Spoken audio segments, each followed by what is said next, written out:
Good morning, everybody. It is Sunday morning. We're down here at the farm. Normally, don't work on Sundays, but it is that time of year where I don't really have a choice. We've got a lot of stuff that has to get done, so I squeeze it in where I can. Today, we're going to be planting some peppers. Also, going to be doing probably another succession of beets, radishes, and turnips. Maybe another row of baby kale. Looking at the one we just cut last week, it's already regenerated, so I may not plant one of those, another succession of kale just yet. Um, we will uncover this carrot bed here. I checked before I got the camera out, and they have germinated, so we'll go ahead and pull that tarp off. So, yeah, let's get to work. All right, so we are going to plant all of our peppers in this first bed here. Um, the one we raked all of that mulch into when I cleared out the carrot bed. So what we'll do while that's all kind of piled up there right now is I'll take a section, rake all of the mulch back so it's just bare soil, plant the peppers back into that, and then spread the mulch over top. Ran out of what I was going to say. Anyways, that's what we're going to do. So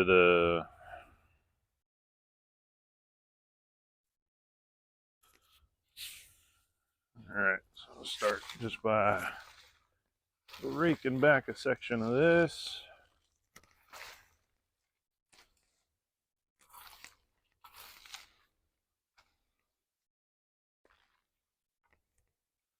We'll grab some peppers and plant.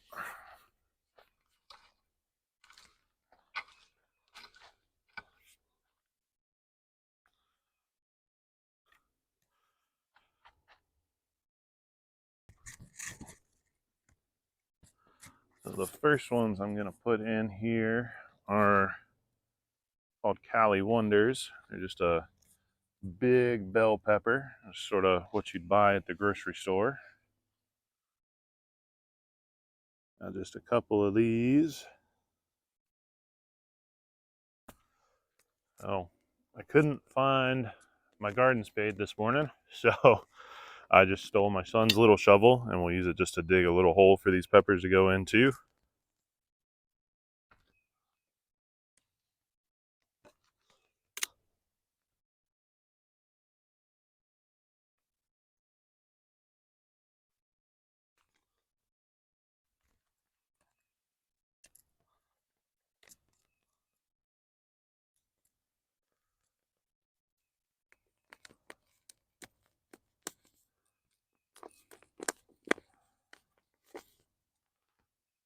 All right.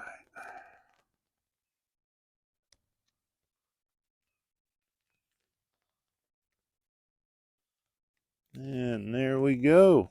There's the first pepper of 2023 put in the ground.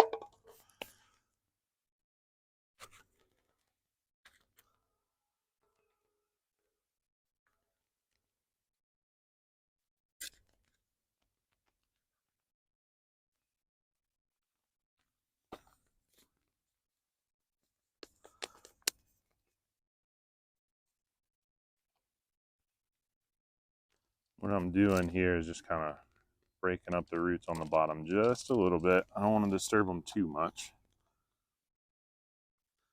but just enough so that they'll spread out and start growing into the soil around the plant.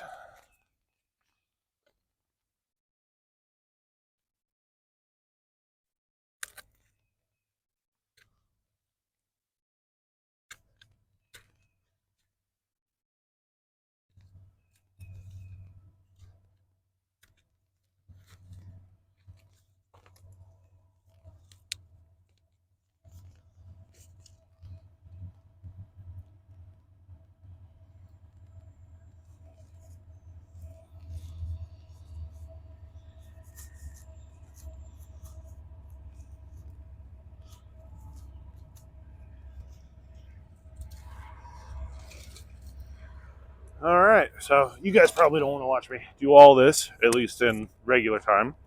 So I'll put you on a time lapse and we'll get going.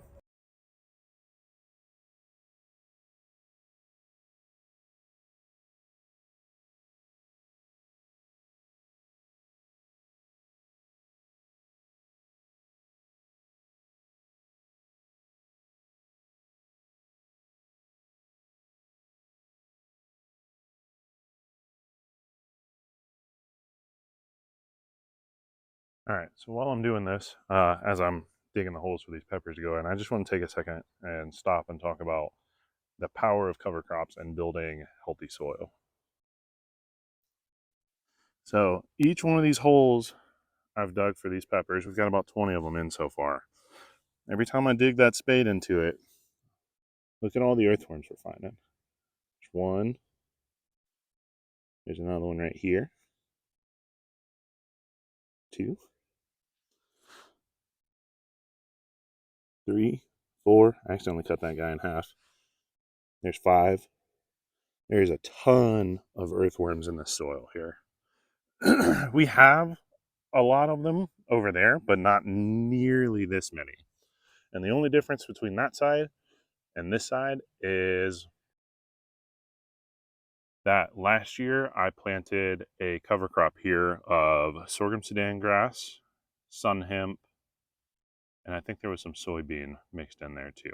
But anyways, what those do, yeah, they grow up and they help cover the ground and all that when you crimp them. That's how we're able to use all this as mulch. But what they're also doing is all of that root mass that stays down in the ground becomes a home for the bacteria and the microbes, all of that good stuff that lives in the soil. That is what makes the soil alive. Um, and seeing this many earthworms is awesome because while earthworms aren't exactly an apex predator, you would say, think of them like that. Earthworms aren't going around like eating the plants and stuff in the soil.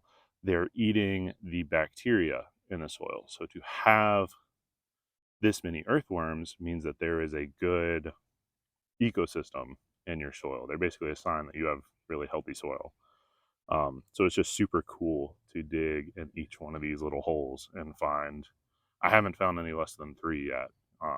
Five has been about the average, but I just thought that was super cool and wanted to take a second and talk about the power of what cover crops can do and not just loading your garden with chemicals and sprays and all that sort of stuff that winds up killing all this lovely life that's in your soil.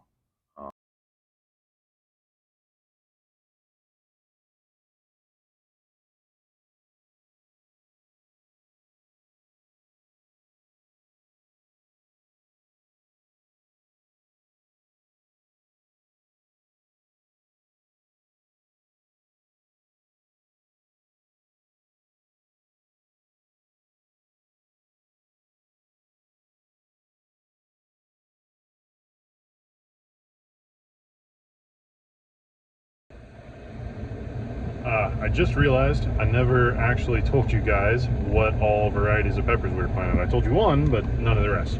We're planting 4 varieties. The first one being the Cali Wonder, which is that big bell pepper that we talked about. I think it's a mix of red and orange. I don't know. We'll see. And then I have some lunchbox peppers, which are like the small little bell peppers you can buy at the store. They usually come in the bag of like 3 or 4 different colors. We're growing those. They'll be a lot better for you. They're not covered in chemicals and all that other crap. The other one we're doing is a new variety I'm trying this year called shishito. They're a green frying pepper. I believe they come from Japan.